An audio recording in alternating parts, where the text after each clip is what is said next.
일반적인 아파트를 생각해 보시죠. 일반적인 아파트에서 그 우리가 뭐 계약금 조로 이제 일부 먼저 내고 그 다음에 나중에 나머지 잔금 내고 들어가잖아요. 근데 이제 그 사이에 뭐 그 사람이 뭐 집을 팔아버리거나 그죠? 무슨 사단이 날 수는 있거든요, 그게. 그죠? 그러니까 그런 부분은 우리가 이제 어 그 임대차 계약이 이게 저는 사실은 전세 계약 자체를 별로 저기 바람직하다 구조적으로 취약하다고 생각을 하기 때문에 별로 이렇게 보내드리질 않아요. 그러니까 이게 너무 많은 돈을 주고 들어가는 이런 계약이라 집값에 비해서 이제 위험하다 기본적으로 위험하다라고 생각을 해서요.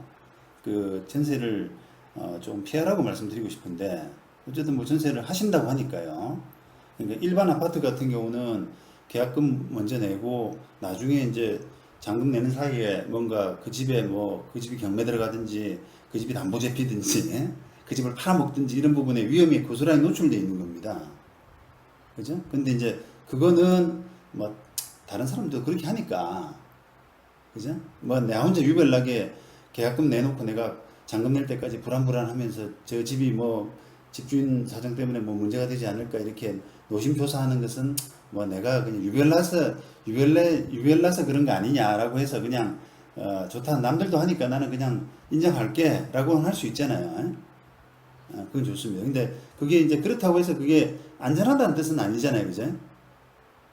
위험 부담이 있는 겁니다. 그런데 그게 이제 통상적인 우리 임대차 계약, 전세 계약의 관행이다 보니까 그거는 그렇다 치고요. 그거는 그렇다 치고 자, 그 다음 문제. 이거는 지금 그 사람 집이 아니거든요, 지금. 그렇습니다. 통상적인 그냥 지어진 그 사람 명의 아파트가 아니라 아직은 분양대금도 채 납부를 안 해가지고 그 사람 앞으로 올지 안 올지도 아직 모르는 상태란 말이에요. 그죠? 그렇다 그러면 이거는 이제 통상적인 임대차 계약보다는 더 주의를 해야 돼요. 그럼 뭘 주의를 해야 되느냐라고 하게 되면 이도 과연 내가 돈을 내놓고 돈을 보태기 해가지고 내놓는데 그 사람 앞으로 과연 등기가 제대로 될지 이런 부분을 따라다니면서 확인할 필요가 있어요. 따라다니면서 무슨 뜻이냐면 지금 그 소위 말하는 분양권 아닙니까? 분양권에 뭐 우리가 말하는 그 가압류 같은 거, 또 가처분 같은 거 이런 것들이 돼 있는지 안 돼 있는지를 확인할 방법이 없습니다. 이해하시죠? 네. 부동산은 믿어요. 그러니까 어 그러니까 부동산도 이제 만약에 이제 그렇게 얘기를 한다면 누구하고 확인했냐라고 해서 녹음을 딱 하세요. 면전에다 대고 이거는 사실은 분양 사무실에 왜냐면 임차인의 권리하고 굉장히 그 저기 직결되는 중요한 문제 아닙니까? 그러니까 분양 사무실에 내가 직접 확인하고 싶은데 확인했냐라고 해서 그 부분을 중개사님이 확인했다는 거를 내한테서 면전에서 녹음을 해달라든지 누가 확인했는지 이렇게 꼬치꼬치 따져야 되는 문제란 말이에요. 그러니까 나중에 만약에 그게 없다 싶시다. 그러면 중개사가 내가 언제 확인했다 그랬냐. 그런 발뺌을 하거든요. 말로 된 부분은 그게 저기 그냥 뭐 내가 확인해 보겠다라고 했는지 뭐 그런 부분이 불명확하잖아요. 아무래도. 그러다 보니까 그런 정도로 조금 다지고 들어가야 돼요. 그래서 현재 뭐 가압류 가처분 같은 게 있는지 없는지도 확인하시고 그 다음에 내가 내 돈 가지고 이렇게 그 잔금 내고 하는 부분도 사실은 좀 따라다니면 좋아요. 그렇죠. 예. 따라다녀야 된다고 봅니다. 왜냐면은 그 돈 가지고, 그 돈 가지고 거기 안 쓰면 어떻게 해요? 예. 그러니까. 안 쓰면 그거는 중개사한테 책임을 묻기도 힘들거든요. 그게 중개사가 따라다녀야 되느냐, 그게. 그건 중개사 업무 범위 바뀌다. 이렇게 이야기할 가능성이 높단 말입니다. 그러니까 이제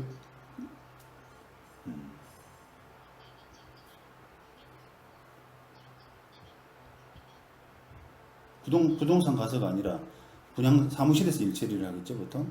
그렇지. 내가 따라가겠다라고 얘기를 해야 돼요. 그래서 따라간 김에 가압류가 처분이 있는지 없는지도 확인하고, 그 자리에서, 그렇죠. 그렇죠. 그 자리에서 내 돈이 함께 뭐 들어가는지, 분양잔금으로. 그래서 등기도 올바르게 될 수 있는지, 이런 부분도 확인하는 게 좋습니다. 근데 그거를, 말씀하세요.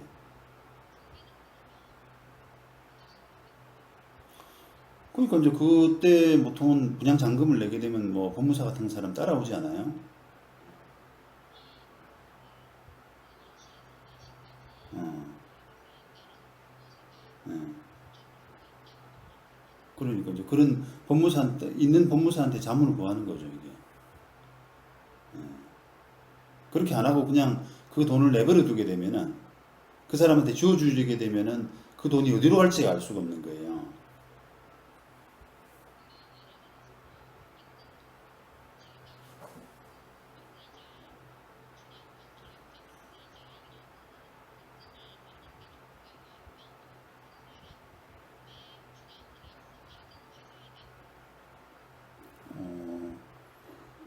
그러니까 그 임대인한테 입금을 하는 게 좋으냐, 아니면 그 회사로 입금하는 게 좋으냐 이 말이죠. 그거는 뭐 상관 있나요? 아니 그러니까 분양 회사 쪽에 입금하는 게 더 확실하겠죠, 그죠? 그러면 딴 데로 셀 일이 없지 않습니까? 그러고 나서 영수증을 받아두면 되지, 그 사람한테는. 계약금조로 1억 원을 지급했다, 이제. 그건 이제 뭐 더 자세히 쓴다 그러면 분양회사 쪽으로, 그쪽에서 지정하는 분양회사로 바로 입금함으로써 계약금을 지급했다. 이렇게 하면은 정확하겠죠. 그러니까 이제 그런 부분을 그 임대인 쪽에서 또 중개사 쪽에서 적극적으로 협조를 해줘야 됩니다. 에이, 그걸 못 믿어가지고 따라오고 되겠다 그러면 나 기분 상한다 라고 하는 사람하고는 계약을 해서는 안 돼요. 그러니까 500만 원, 지금이 500만 원밖에 안 걸려 있기 때문에 사실은 이제 500만 원 가지고 나중에 싸우면 되잖아요. 근데 지금 이제 돈이 더 들어가게 되면은 이제 그 분쟁이 너무 커지는 겁니다. 위험이 너무 커지는 겁니다. 그래서 상대방한테 뭐 지금 제가 녹음해서 드릴 테니까요. 그런 부분을 용납을 좀 시켜서 그거를 좀 협조하도록 하세요. 그러니까 이제 이게 그렇게 따지면 이제 괜히 이런 거 괜히 했다. 조금 그냥 뭐 깨끗해 보여가지고 이거 값도 싸고 뭐 이래서 했는데 이런 생각이 조금 들죠, 사실은. 물론 이제 그게 문제가 안 일어날 가능성이 더 크긴 하죠. 사람들이 대부분 양심은 있거든요. 네, 맞아요. 법무사가 하면은 법무사한테 이제 당부를 하시고요. 이게 저한테도 좀 알려주세요라고 하든지 변수가 생기면. 그러니까 법무사가 그 자리에 있어서 대화해가지고 다 녹음을 하는 전제입니다. 녹음을 해가지고 이게 제가 이 들어갈 집이고 보증금이 많이 들어가니까 이게 등기가 안 되거나 이렇게 하면 곤란해진다.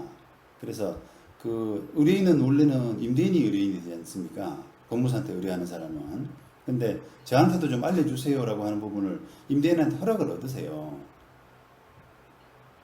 그러면 되잖아요. 네. 일단 그 전세 보증금을 하면 제일 좋죠. 근데 그건 돈이 들잖아요. 네, 맞아요. 그게 많이 들어요. 그러니까 어, 제일 좋긴 한데 사고 터지면 누가 보증회사가 물어주기 때문에 그만큼 좋은 게 어디 있습니까? 나는 그럼 두 발 뻗고 자는 거 아닙니까? 그러니까 이제 그만큼 좋은 건 없는데 돈이 든다는 거죠. 그래서 결국은 해야 되느냐 말아야 되느냐는 결국은 돈하고 비교를 해야 돼요. 효과를. 지금 우리가 이제 그건 그렇게 따지시고 그 전입신고 확정일자만 하면 되느냐 아니면 전세권을 하면 되느냐라고도 마찬가지입니다.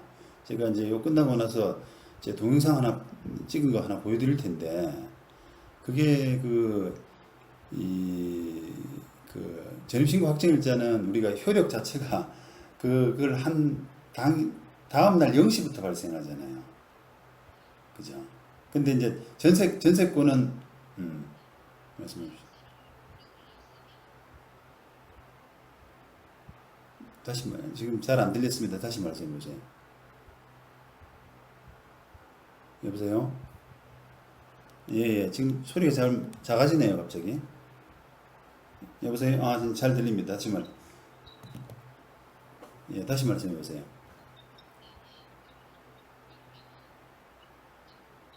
계약서 쓰면 뭐 한다고 그랬잖아요. 확정일자를 받아도 된다?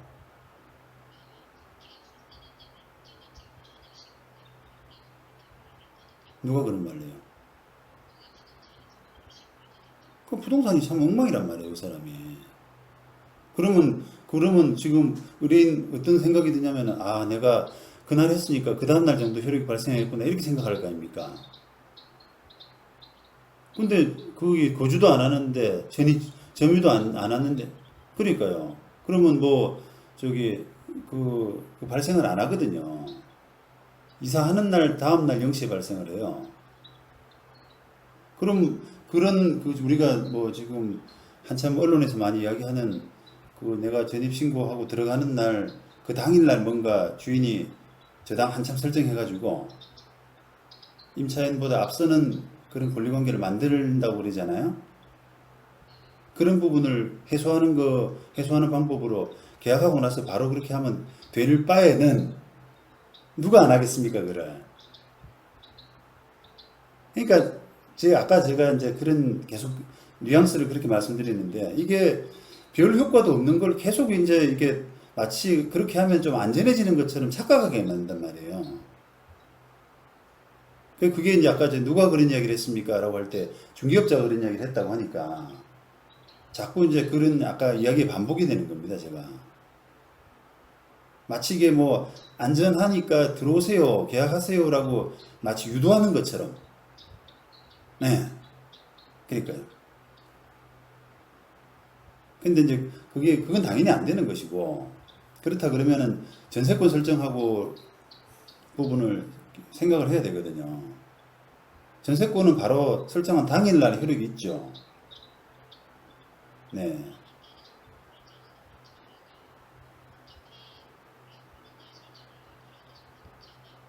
등기가 없지 않습니까?